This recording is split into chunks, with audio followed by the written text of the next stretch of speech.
Hey you, and welcome to this video where I will help you out how to change your email on Instagram. And for this we go right in the bottom, click on the three lines right in the top and then click on Account Center. Then from here we go to Personal Details and then right here we click on Contact Info.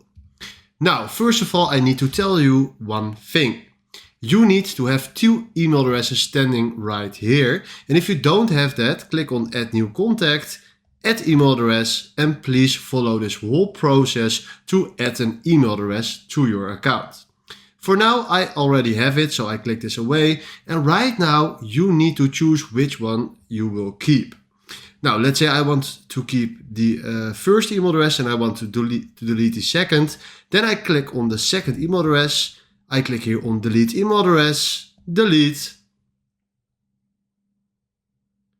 Right now fill in your password, and after this you deleted your old email address and you only have your new email address. So this is exactly how this works. Thanks for watching and have a wonderful day.